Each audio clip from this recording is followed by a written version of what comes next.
bagaimana dengan peringkatnya ya kan tadi dari selesai game pertama, dan apakah mereka bisa mengejar, mungkin ada tim yang mengejar ataupun mungkin ada tim yang bisa mempertahankan posisi mereka di atas. Oke, kita lihat aja langsung di game ronde kedua masih di Free Fire Indonesia Master 2020 Spring Final Group A tentunya. Hari ini di mana kalau gue perhatiin pesawat juga cukup adil dan mereka turunnya juga cukup menyebar ya Pak. Cukup menyebar, bener banget. Kalau gue gak salah tadi ada beberapa tim yang turun di satu titik yang sama ya, dan akhirnya itu bikin early crash. Tapi ini kita main di map Purgatory, mungkin gue pengen ngasih sedikit waktu untuk kita semua. Moment of silence buat Purgatory yang udah dihapus dari mode klasik. Yes, apalagi teruntuk untuk anak-anak yang suka main klasik ya. Jadi berdoa menurut agama dan kepercayaan masing-masing dimulai untuk Purgatory. Oke, udah berdua selesai daripada Dead Air dan kita akan dipertanyakan kinerja kita. Kita lanjut saja, ternyata sudah ada yang menggunakan zipline dan bakal coba langsung terpantau oleh seorang System X dari Lord di sini. Bener banget ya, di awal-awal pakai zipline kenapa enggak ya kan, masih aman menurut gua. Wow. Dan pakai zipline itu di Free Fire menyenangkan. Karena lu bisa melawan hukum gravitasi. Lu bayangin tuh zipline dia naik dari bawah ke atas ya. Gak ada mesin. Lu bisa bayangin tanpa mesin, lu bisa ngelakuin hal itu cuma di Free Fire. Free Fire mungkin nggak punya pintu, tapi ada hukum-hukum alam, hukum-hukum fisika yang melawan logika yang sudah ada ya. Benar. Luar biasa sekali, Bro. Jadi nggak selamanya tekanan berbanding lurus dengan gaya ya Pak ya? Tidak selamanya tekanan berbanding lurus dengan gaya, mungkin berbanding lurus dengan hal lain. Begitu. Iya, kayak misalnya lu naik mobil terus tiba-tiba turun itu nggak ada fall damage ya Pak ya? Nggak. Karena memang itu tadi hukum-hukum alam yang memang lumayan baru ternyata di Free Fire. Baru, benar banget. Dan ini gue yakin kemudian beberapa tahun setelah ini di bumi sendiri bakal diterapin. Mungkin bisa terjadi seperti itu. Mungkin kita nggak akan lihat pintu di dunia nyata mungkin ke depannya. Pintunya pintu Doraemon mungkin ya. Bisa jadi, Bapak. Bisa jadi. Oke, tapi kembali lagi di mana sebenarnya Lord sendiri kalau gue lihat ini udah membuat satu early landing yang bisa gue bilang cukup mulus. Dimana selain dia mulus, dia juga udah dapat satu informasi kalau ada satu tim yang naik ke arah atas Mountain Villa. Bener banget. Kayak dia langsung kayaknya bakalan bergerak ke arah sentral, tapi menurut gue sentral nggak mungkin kosong sih harusnya. Sentral harusnya nggak kosong, tapi kalau misalnya kita lihat nih, Lord adalah tim yang tadi dapetin buyah ya di game pertama ya, dan kita bisa lihat gimana mereka benar-benar mengkalkulasikan pergerakan mereka nih, lihat nih. Benar. Jalan di dekat-dekat sungai. Lu tahu, di sungai gak mungkin ada orang jalan.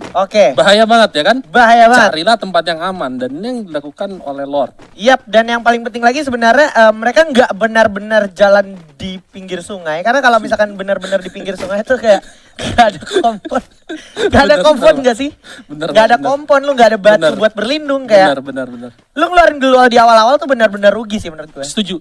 Glue wall tuh kalau menurut gue salah satu instrumen paling penting di Free Fire, apalagi kalau misalkan masuk ke dalam zona yang kecil. Benar. Masuk ke dalam late game, karena tadi juga udah sempat bahas sama Sven, biasanya zona di akhir game itu lebih ke open field, dan di situ glue wall bakal megang peranan yang penting banget, antara lu bisa bertahan atau lu bisa pulang ke lobby. Yes, dan pet lu juga sekarang berperan sama pentingnya sama glue wall, karena ada pet yang udah cukup bersinergi sama glue wall, yaitu Robo ya. Robo ini menambah shield untuk glue wall, jadi ketahanan glue wall ini lebih keras dan lebih durability-nya lebih lama ya. Lebih lama, benar. Dan ini emang akhirnya membuka peluang ya bagi mungkin peternak Robo ya kan di luar sana. Jadi bisa disuplai. Benar sekali, dan ini ada strategy ini dari si AOXC and the Gang. Namanya nih AOXC and the Gang, tapi dia Starred. Mungkin ini Starred Academy, cuman emang belum ingin mengatasnamakan Starred ya. Iya, benar. Kayak atau mungkin mereka udah kepalang ganti nama, mungkin cengit gitu kan.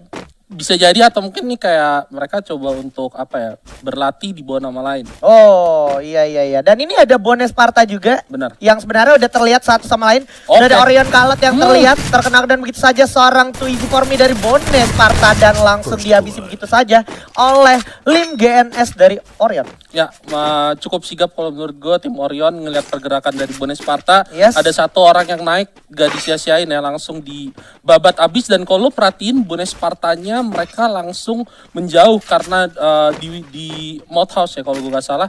Sendiri Pak. Iya, dan itu gak worth it kalau misalnya mereka pengen konten. Yep, tapi ternyata di saat yang sama sudah ada sense juga dari Lord Project yang udah mendapatkan satu orang yang sedang berenang. Benar. Terculik begitu saja. Benar bahkan banget. udah deket daratan pun. Jadi sangat berbahaya juga posisinya sekarang. Di sisi lain sudah ada satu orang di sini, ada Bro Desert dari PBM5 Project. Melihat adanya Glual bakal coba langsung dihancurkan begitu saja. Sementara masih di spawn juga Glual ya. Ya, dan ini kalau misalnya kita perhatiin apa yang sering di-mention Baby gimana manfaatin patahan ya.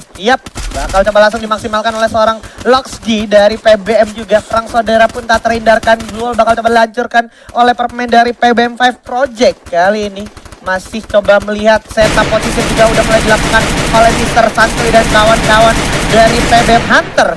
Udah mulai terlihat damage yang cukup banyak diterima oleh seorang Mr. Santuy dan udah ada fire in the hole, lemparan frag grenade juga ke arah PBM5 Project. Sementara OG juga terlihat mencoba melebarkan sayapnya ke arah kiri. Masih ada serangan balik ternyata ke arah Loxg. Harus terkenal dan bisa langsung coba dihabisin. Masih ada Bro DZ juga yang udah mulai terlihat. Masih dinyalakan juga di dialognya untuk pertahanan diri. OG juga udah melihat satu sama lain. Tapi terpantau dari flanking yang dilakukan oleh Mr. Home. Ya, dan kalau misalnya kita lihat semua itu berawal ketika ada satu pemain dari tim 12 tadi melakukan flank. Yes. Jaraknya cukup jauh, Benar. cukup berbahaya kalau misalkan dia di spot dan di-knock duluan. Tapi yang menarik adalah kalau kita lihat di minimap tadi, gimana teman-temannya tetap support fire, Yes. nembak terus ketika temennya lagi flanking. Jadi perhatian mereka gak bisa terfokus ke satu orang itu dan akhirnya tadi mereka bisa dapat satu kill. Alright, ternyata kita berpindah ke arah bagian lainnya dari Purgatory di mana udah ada fight. Langsung aja Ndra juga udah bersiap cukup sekarat juga. Masih ada Werot juga. Bakal coba langsung melakukan jump shot. Sementara Star HG dari atas OXC and the Gang masih memantau di atas tower. Lox di sana udah terkena dan udah sangat sulit menurut gua di sini untuk OXC and the Gang. Tersisa Star HG aja di sini dari OXC and the Gang.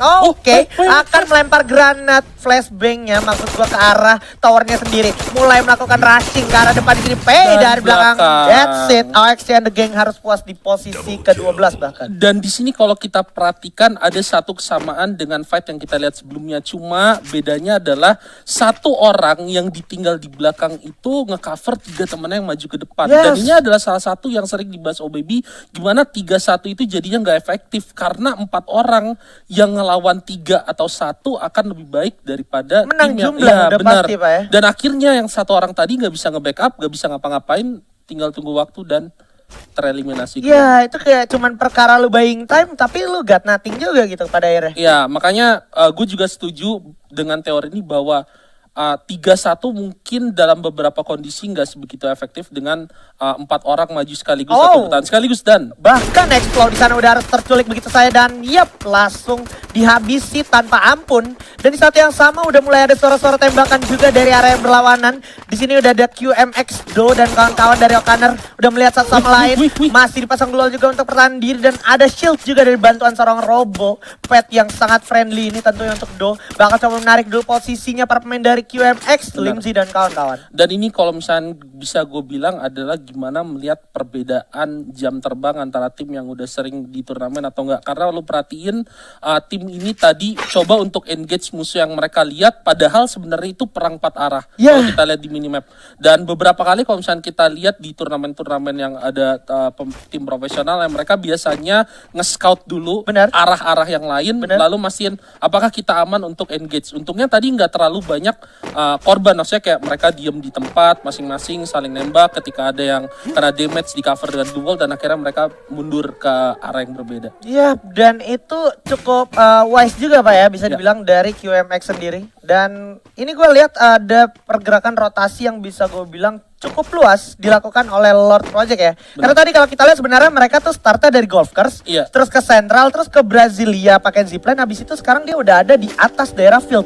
Benar. Dan ini yang gue demen dari map Purgatory adalah karena luasnya map ini, lu bisa nge-explore banyak tempat untuk looting persiapan lu di endgame nanti. Oke, kita bakal lihat dulu tadi klasmen sedikit dejavu aja, tapi udah bakal coba langsung diras oleh pemain dari Lord Project sudah mengetahui adanya di sini Bones Sparta ternyata yang ada dalam 1 orang gitu ya.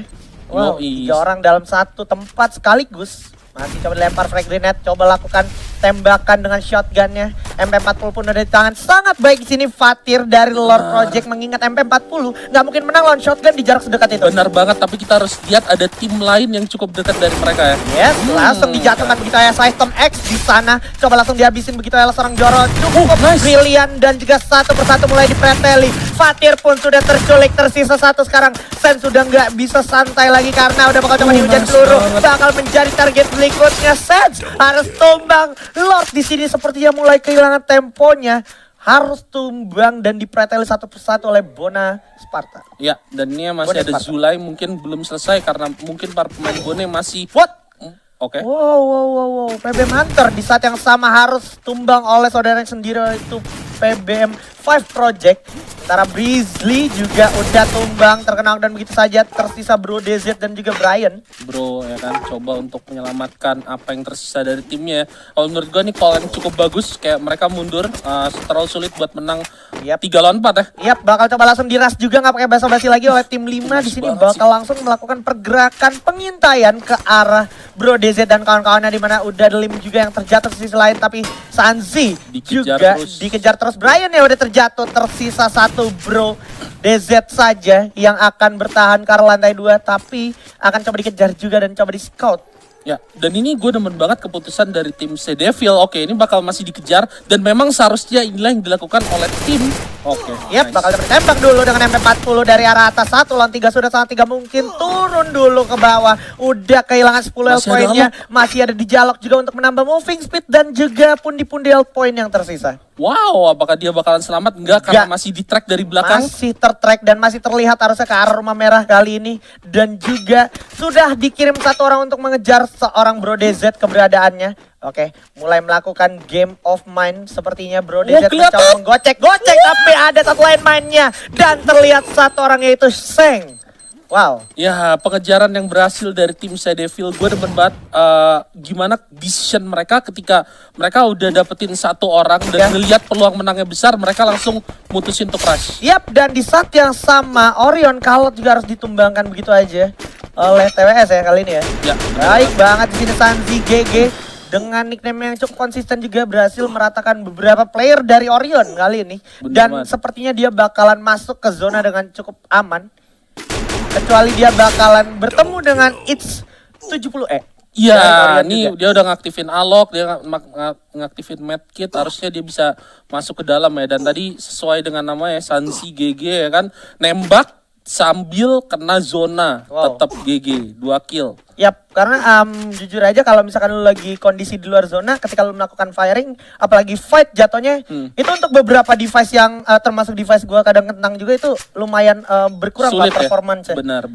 Tapi dia masih bisa mengeksekusi itu dengan baik, makanya sesuai dengan nickname-nya. Karena dia GG. Karena dia Sansi GG. Alright, dan kita lihat di sini sekarang juga masih ada serangan lagi kembali ke arah TWS di sana, di mana sekarang udah berhasil menjatuhkan seorang dari seorang Drivan. Coba roll scope layaknya zaman dulu kala.